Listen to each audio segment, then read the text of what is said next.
Кухня была маленькой, но Анна любила ее до тех пор, пока в ней не поселилась свекровь. Сейчас воздух казался тяжелым, будто пропитанным раздражением.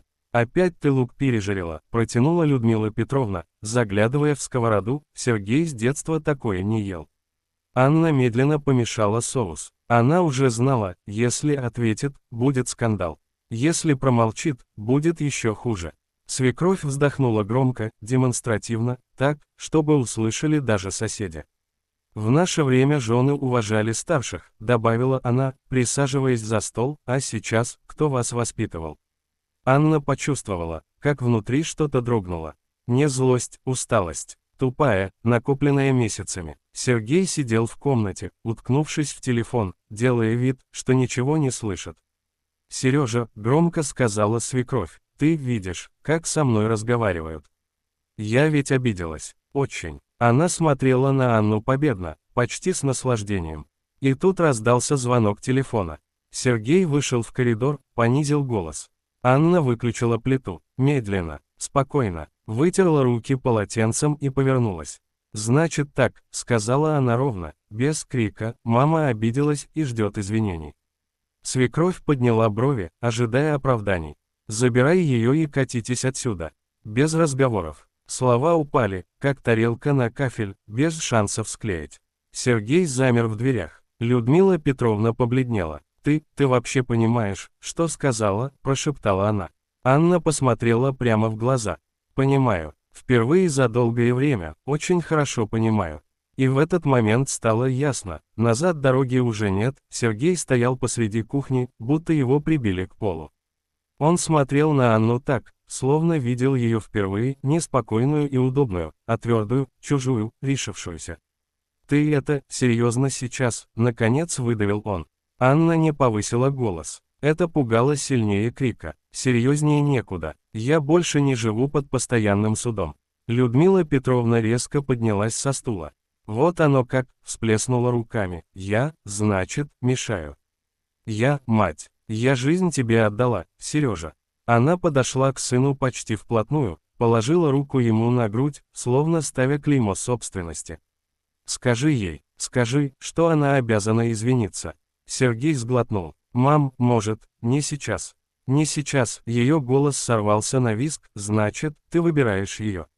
Анна впервые посмотрела на мужа с болью, а не с усталостью. «Я не прошу выбирать меня. Я прошу не позволять меня ломать». В комнате стало душно. Сергей опустился на стул, провел ладонями по лицу. «Аня, ну пойми, ей тяжело, она одна, временно». Анна горько усмехнулась. «Временно, уже 3 месяца, каждый день, как допрос. И ты все это видел». Людмила Петровна демонстративно вытерла сухие глаза. «Я знала, что она тебя настроила. Неблагодарная». Сергей поднял голову. В его взгляде впервые мелькнуло раздражение, но не решимость. «Давайте просто успокоимся, завтра поговорим». Анна покачала головой. «Нет, Сережа, завтра будет то же самое». Она подошла к окну и тихо сказала. «Иногда молчание, тоже предательство». Эти слова ударили сильнее любого ультиматума. Сергей понял, он теряет жену, прямо сейчас. Ночь опустилась на квартиру тяжелым одеялом. Анна лежала, глядя в потолок, и считала трещины, не для сна, а чтобы не думать. Сергей так и не пришел в спальню. Щелкнул свет в коридоре. Потом, скрип шкафа. Анна медленно села на кровати. Все стало ясно еще до того, как она увидела чемодан.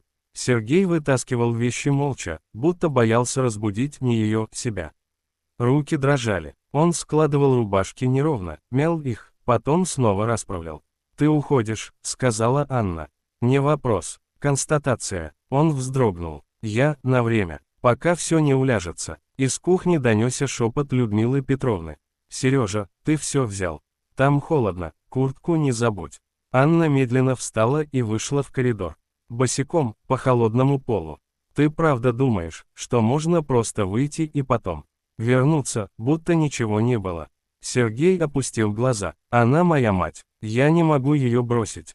А меня можно». Анна посмотрела прямо. Без слез, удобно, да.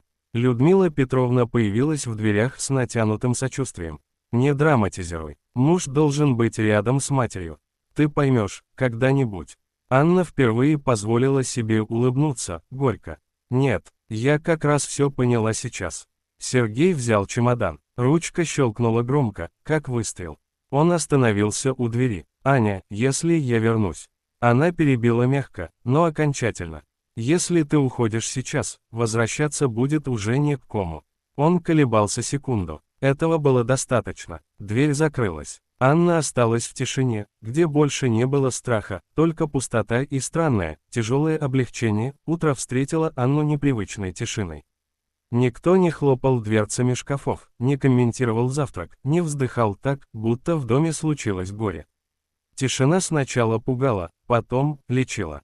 Анна заварила кофе и вдруг поймала себя на мысли, руки больше не дрожат.